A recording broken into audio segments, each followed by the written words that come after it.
Hello friends, welcome back to asset builder YouTube channel. और आज हम बात करने वाले हैं टीसीएस बायबैक के बारे में। तो सबसे पहले देख लेते हैं कि कंपनी बायबैक क्यों लेके आती है। बायबैक का मतलब है कि कंपनी के पास जो शेयर्स है वो शेयर्स खुद ही बाय कर लेते हैं। मतलब कि यहाँ पे जो नंबर ऑफ शेयर्स है जो भी 370 है, तो यहाँ पे कंपनी कुछ अपने शेयर्स बायबैक कर लेगी। मतलब कि ये जो नंबर ऑफ शेयर है वो कम हो जाएगी। तो यहाँ से 370 से थोड़ी से कम हो जाएगी। तो इसका मतलब है कि कंपनी के पास जो एक्स्ट्रा मनी है वो एक्स्ट्रा मनी का यूटिलाइजेशन कंपनी अपने ग्रोथ के लिए नहीं कर रही है, तो इसीलिए कंपनी बायबैक ऑफर लेके आती है।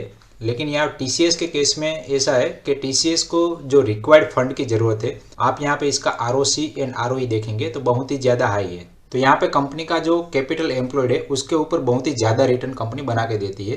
तो यहाँ पे कंपनी को बहुत ही लेस कैपिटल की जरूरत है। तो कंपनी जब एक्सपेंशन करते हैं तब कुछ एम्प्लॉयज़ को हायर करना है और उसका जो भी प्रोजेक्ट है उसके काम में लगा देना है। तो यहाँ पे कैपिटल की रिक्वायरमेंट बहुत ही ज़्यादा कम रहती है। और यहाँ पे कंपनी के पास जो भी रिजर्व्स पड़ा है वो रिजर्व्स का कोई यूटिलाइजेशन वो वैसे एक्सपेंशन में डायरेक्टली नहीं कर सकती।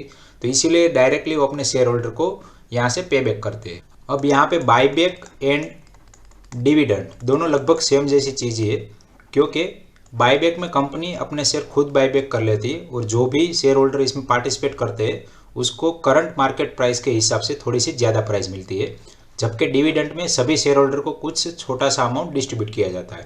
तो ये दोनों ही केस में रिजर्व एंड सरप्लस में से मनी शेयर होल्डर के पास जाते हैं। और जो शेयर होल्डर शेयर बायबैक में पार्टिसिपेट नहीं करते हैं उनको डायरेक्टली बेनिफिट मिलता है कि जो कंपनी का ईपीएस है वो बढ़ जाता है। तो ईपीएस बढ़ने से कंपनी की शेयर प्राइस भी धीरे धीरे ऊपर जाना चालू हो जाती है। तो इसीलिए यहाँ पे जो लोग शेयर बायबैक में पार्टिसिपेट नहीं करते उनको भी बेनिफिट है। तो अभी हम कंपनी का एक बार किस तरह से बायबैक का ऑफर है वो देख लेते हैं।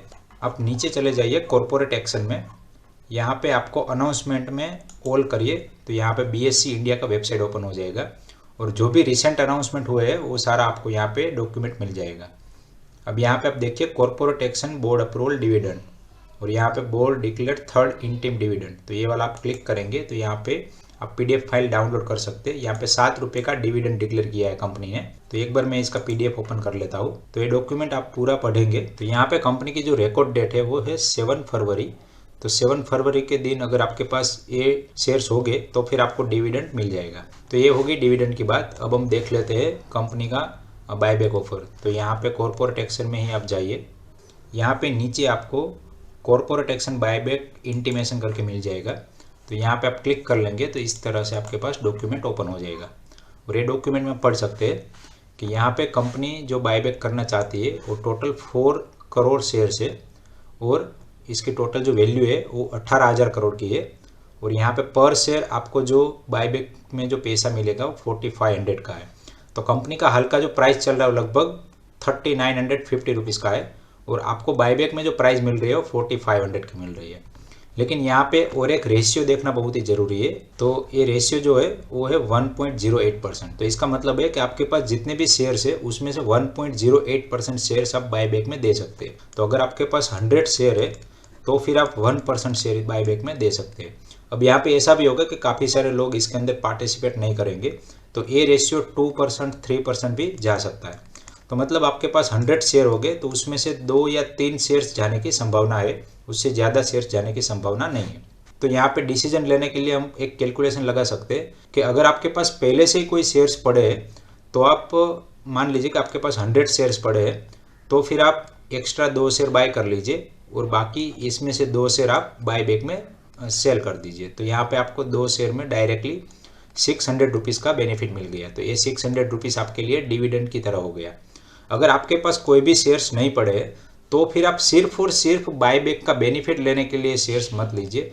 अगर आप एक कंपनी में इन्वेस्ट करना चाहते हैं तो ठीक है, otherwise only and only buyback में पार्टिसिपेट करने के लिए इसको मत लीजिए, क्योंकि यहाँ पे आप फंस सकते हैं। अब यहाँ पे हम एक बार देख लेते हैं कि जो बायबैक कंपनी लेके आती है उसका जो डायरेक्ट इम्पैक्ट है वो कंपनी की बैलेंस शीट के ऊपर कैसे पड़ता है।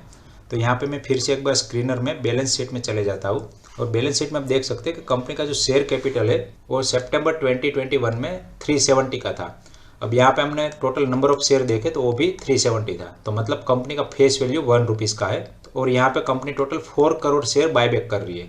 तो इसका मतलब है कि टोटल यहाँ से 4 करोड़ निकल जाएंगे। तो यहाँ पे आप देखेंगे तो नेक्स्ट क्वार्टर में जब बायबैक हो जाएगा तब यहाँ पे आएगा 466। ठीक है, यहाँ पे भी कंपनी ने बायबैक लाया था, तो यहाँ पे कंपनी का जो शेयर कैपिटल है वो 370 बचा था फ्रॉम 375। ठीक है, अब ये जो पैसा कंपनी 18,000 करोड़ रुपए देने वाले हैं वो बैलेंस शीट में से कहाँ से जाएंगे, तो एक बार मैं सारा चीज़ हटा देता हूँ। तो यहाँ पे आपको रिजर्व्स मनी दिखेंगे 96,500 करोड़, तो यहाँ से वो मनी डायरेक्टली माइनस हो जाएंगे। तो यहाँ पे कंपनी के पास डायरेक्टली कितना पैसा बचेगा, 78,587। तो यहाँ पे कंपनी के पास ये वाला पैसा आ जाएगा। अब नेक्स्ट क्वार्टर में जब रिजल्ट आएगा तो कंपनी का जो भी प्रॉफिट होगा प्लस यहाँ पे ऐड हो जाएगा। तो इस तरह से ये वाला जो रिजर्व्स मनी है वो यहाँ पे ऐड हो जाएगा। अब कंपनी के पास यहाँ पे रिजर्वेशन सरप्लस जो है ये पैसा कहीं ना कहीं इन्वेस्टेड रहता है, ये लिक्विड अमाउंट में नहीं रहता। तो आपको देखना है कि कंपनी के पास कितना लिक्विड अमाउंट पड़ा है, तो आप अदर एसेट में चले जाइए और यहाँ पे आपको कैश इक्विवेलेंट दिखेगा। तो यहाँ पे कंपनी के पास कैश इक्विवेलेंट पड़ा है 10,000 करोड़ रुपए का। तो कंपनी ने अभी जो जनवरी का रिजल्ट अनाउंस किया है तो यहाँ पे इसका जो कैश रिजर्व है वो थोड़ा सा बढ़ जाएगा। ठीक है, तो यहाँ पे जो भी कैश रिजर्व पड़ा है वहाँ से कंपनी अपना बायबैक में इसको यूटिलाइज कर देगी। अब ये तो हो गया कंपनी के बैलेंस शीट पे क्या इम्पैक्ट पड़ता है। अब हम देखते हैं कि कंपनी की शेयर प्राइस पे इसका क्या इम्पैक्ट आएगा। तो सबसे पहला जो इम्पैक्ट आएगा वो कंपनी के ईपीएस पे आएगा। कंपनी का हाल का ईपीएस है 101। हमने यहाँ पे जनवरी का रिजल्ट कैलकुलेट नहीं किया है, अगर वो भी कैलकुलेट करते हैं तो इसका जो फिगर है वो कुछ अलग निकल के आएगा। अब यहाँ पे कंपनी का मान लीजिए कि हाल का जो ईपीएस है वो 101 रुपये है। अब कंपनी जब बायबैक करती है तो कंपनी के पास लगभग 370 शेयर्स है, उसके बदले उसके पास रह जाएंगे 366 शेयर। तो यहाँ पे अर्निंग पर शेयर से वो हाल के शेयर्स के हिसाब से कैलकुलेट हुआ है। अगर हम न्यू जो शेयर्स बचेंगे उसके हिसाब से कैलकुलेट करेंगे तो यहाँ पे कंपनी का ईपीएस हल्का सा बढ़ जाएगा। अब मैंने ऑलरेडी इसको कैलकुलेटर में कैलकुलेट करके देखा तो ये 101 की जगह पे हो गया लगभग 102 पॉइंट समथिंग के आसपास। ठीक है, तो यहाँ पे लगभग 1 रुपये से कंपनी का ईपीएस बढ़ गया। तो सिंपल सा मतलब है कि कंपनी का जो भी परसेंटेज रेशियो होगा, जैसे हमने यहाँ पे देखा था कि कंपनी का शेयर बायबैक का जो रेशियो था वो लगभग 1.08% था। तो 1.08% के शेयर निकल जाएंगे, उतना ही कंपनी की शेयर प्राइस में बढ़ोतरी हो जाएगी। तो यहाँ पे हम सिंपल तरीके से अगर देखें तो कोई कंपनी है जिसके अंदर 100 शेयर होल्डर है, तो उसमें से एक शेयर होल्डर निकल गया। अभी जो भी प्रॉफिट आएगा वो 99% के भाग में ही इसको डिवाइड करना है। तो ये सिंपल कैलकुलेशन है। अब एक बार हम कंपनी का चार्ट भी देख लेते। तो कंपनी ने हाल में एक डीप दिखाया था और डबल बॉटम करके कंपनी का प्राइस ऊपर चला गया था। तो कंपनी ने जो रिसेंट बॉटम है वहाँ से लगभग 15-16% का यहाँ पे रैली दिखाया है। अब यहाँ से कंपनी का जो शेयर प्राइस है 40 to 4300 के आसपास जा सकता है अगर मार्केट के अंदर ऐसी रैली बनी रही तो। अब यहाँ पे डिसीजन की बात आती है, तो यहाँ पे जब कंपनी ने बायबैक अनाउंस किया है तो यहाँ पे 7 रुपये का आपको डिविडेंड मिल रहा है, प्लस कंपनी 1% के हिसाब से जब बायबैक ला रही है। तो अगर हम कंपनी का 4,000 रुपीज़ का जो भी प्राइस है उसके हिसाब से हम कैलकुलेट करें तो आपको यहाँ पे 1% का बेनिफिट मिलेगा। तो यहाँ पे आप गिन सकते हैं कि आपको एक एडिशनल 40 रुपीज़ का डिविडेंड मिल रहा है। तो आपको जो बेनिफिट मिलने वाला है वो 47 रुपीज़ के बराबर का बेनिफिट मिल रहा है। अब यहाँ पे बायबैक में टैक्सेशन में क्या इम्पैक्ट आता है, तो जब आप बायबैक में पार्टिसिपेट करते हैं तो आपके जो भी शेयर होल्डिंग होंगे वो आप सेल कर देंगे। अगर आपने वो शेयर को 1 साल से ज़्यादा तक होल्ड किया और बाद में आप बायबैक में ऑफर करते हैं तो आपको यहाँ पे LTCG देना पड़ेगा 10% के हिसाब से। अगर आपने 1 साल के पहले ही इसको परचेस किया है तो आपको LTCG देना पड़ेगा 15%। अब इसके मुकाबले जब आपको डायरेक्टली कंपनी डिविडेंड देती है तो डिविडेंड के ऊपर आपको डायरेक्टली अपने टैक्स स्लैब के हिसाब से आपको डिविडेंड देना पड़ेगा। ठीक है, तो यहाँ पे मेरे हिसाब से तो buyback is a better option than dividend. तो कंपनी इसीलिए बार बार बायबैक लाती रहती है इंस्टेड ऑफ डिस्ट्रीब्यूटिंग डिविडेंड।